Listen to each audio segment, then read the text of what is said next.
யோவான் 15வது அதிகாரம், யோவான் 15வது அதிகாரம் 18-19 வசனங்களை வாசிங்க. பார்க்கிறோம், நீங்கள் உலகத்தாராய் இருந்தால் உலகம் தன்னுடையதை சிநேகித்திருக்கும்.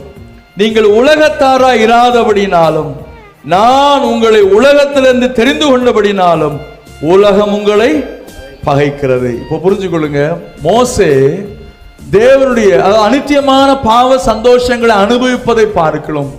தேவனுடைய ஜனம், என்ன ஜனம்? தேவ ஜனத்தோடு துன்பத்தை அனுபவிப்பதையே தெரிந்து கொண்டான்.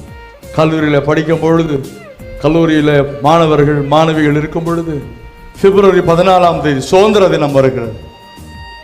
14 சுதந்திர தினம். என்ன தினம்? அன்னைக்கு நிறைய ஃப்ளவர்ஸ் எல்லாம் விற்பாங்க.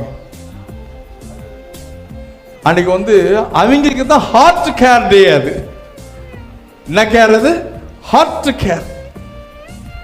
ரொம்ப பாதிக்கப்பட்டவனுக்கு இதயத்துல வில்லு பாயம் போட்டு ரத்தமா சுற்றுற மாதிரி போட்டிருப்பான்.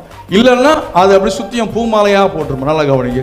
இந்த மாதிரி சமயத்துல நம்முடைய சபையை சேர்ந்து அல்லது ஒரு கிறிஸ்தவ பையன், ஏன் நம்ம சபைன்னு சொல்லுவோம், ஏன்னா இங்க நம்ம பேசுறது மாரநாதா குறித்து பேசல, கிறிஸ்தவை குறித்து நம்ம பேசிட்டு இருக்கோம். எப்படிப்பட்ட கிறிஸ்தவ ஜீவன் செய்யணும்? ஒரு பையன் நல்லா கிறிஸ்தவ பையனா இருக்கான். என்னடா நீ சாமியார் மாதிரி இருக்க, உனக்கு யாரும் ஃப்ரெண்ட் இல்லையா? எனக்கு ஒரு நேசர் இருக்கிறார், எனக்கு ஒரு அன்பு லவர் இருக்கிறார். யாருப்பா? இயேசு. ஆடா போடா சாமியார் சொல்லுவாங்களா? சொல்ல மாட்டாங்களா? அவ்வளோதான் சொல்லு. என்ஜாய் பண்ணலையா? என்ஜாய். அப்போ அந்த வாலிபனுக்கு என்ஜாய்ங்கிறது என்னன்னா, எதிர்பாலரோட நட்பாய் இருப்பதும், அவங்களோட ஊரை சுத்துவதும், அங்கே அவர்கள் பரிமாற்றங்களை செய்து கொள்வதும். இப்படி ஒருத்தன் ஒரு விசுவாசி அப்படி தன்னை ஈடுபடுத்திக்கிட்டான்னா அவனை சந்தோஷமா கொண்டாடும். இல்ல, இப்படி செய்யறது தப்புடா, இது நம்ம படைச்ச கடவுளுக்கு பிரியம் இல்லடா, அம்மா அப்பாவுக்கு எவ்வளவு துரோகம் பண்றது தெரியுமாடா, அப்படிலாம் செய்யக்கூடாதுடா அப்படின்னு சொன்னா, மாப்பிள்ள உண்டதாண்டா ரூம்ல வச்சுக்கணும் சொல்லுவாங்களே. என்ன நடக்கும்? பைத்தியக்காரன்னு சொல்லுவாங்க, அவனை திட்டுவாங்க, அவனை வெறுப்பார்கள். நல்லா புரிஞ்சுங்க. இதைத்தான் மோசே நம்ம வாசிக்கிறோம்.